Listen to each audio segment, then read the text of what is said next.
Hi guys! Welcome back to another vlog. It's been a long time. Happy Easter everyone.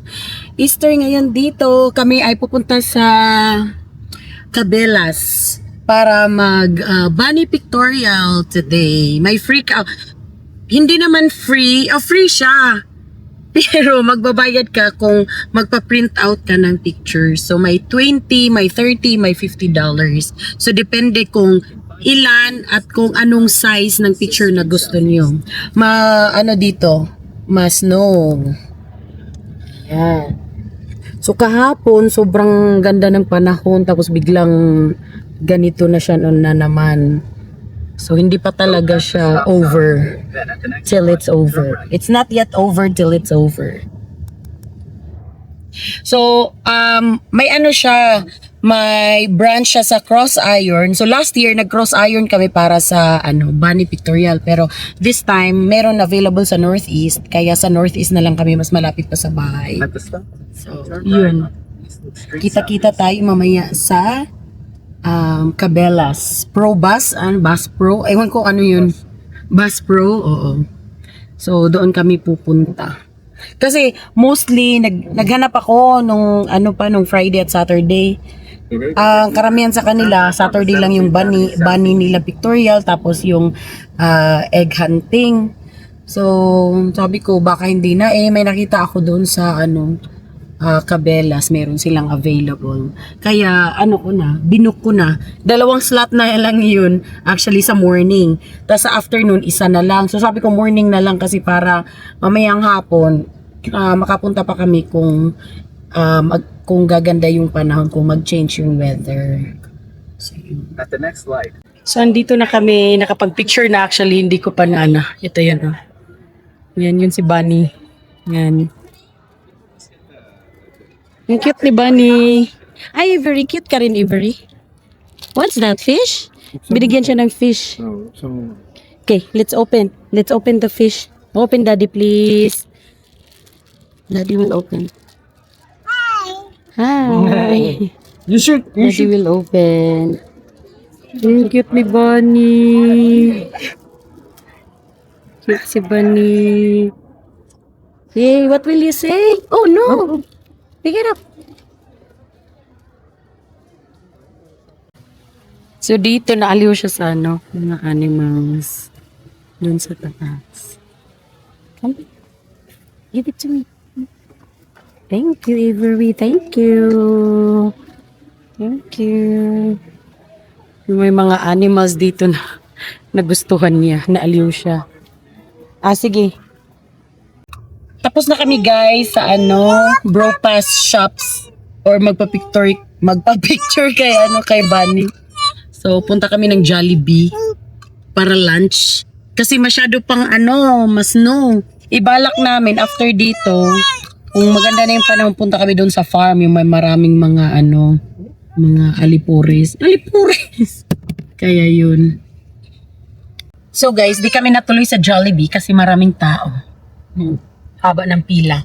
Kaya uwi na lang kami, doon na kami kakain. Tapos, iskarda na naman mamaya para ma-enjoy naman tong si Bulinggit.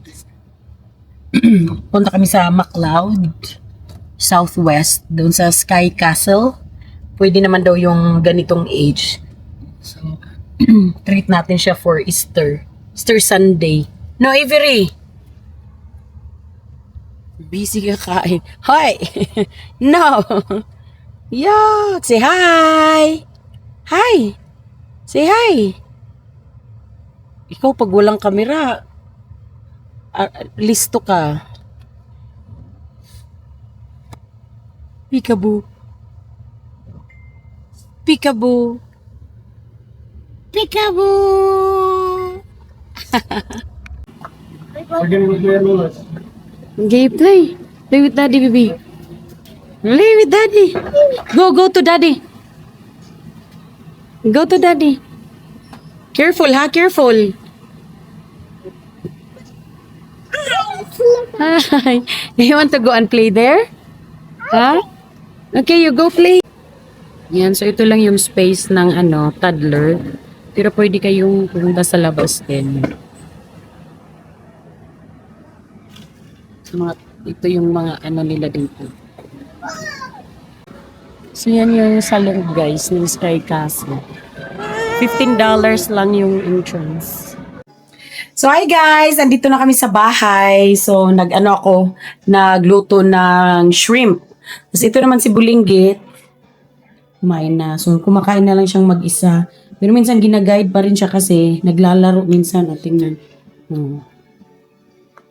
Pero at least kumakain na siya ng mag-isa niya. Tapos nagluto ako ng shrimp. Ito pakita ko sa inyo. Ilawan nga natin. Ayan. Ay, saan na ba? Ayan. Shrimp. So, ano lang yan? Butter, lemon, paminta, asin, tapos may kunting magic sarap, and then parmesan. Ano? Parmesan. Parsley. Ilagay ko. Ay. Yan siya. So, hindi natin kumain guys. Hinintay ko lang si Ray kasi nag-gym siya. Nagpapapayat si Ray kasi HB ang lolo. So ako, kids lang muna sa kana. So magpapayat din ako, char. So yun lang guys for today's vlog. Natagalan kasi sobrang busy. Nagbakasyon kasi yung isang kasamahan namin.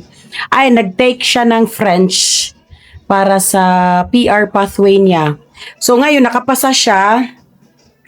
C1 siya sa listening guys, bongga. And then speaking nakapasa din siya. So ngayon, ang aim niya is C1 yung niya sa listening. So ngayon ang aim niya is talagang makakuha ng high score para sa PR pathway niya. So ngayon, pwede na siyang mag-extend ng work permit niya for 2 years or 3 years ata, yun yung sabi niya. Kasi nga, pasado naman na siya.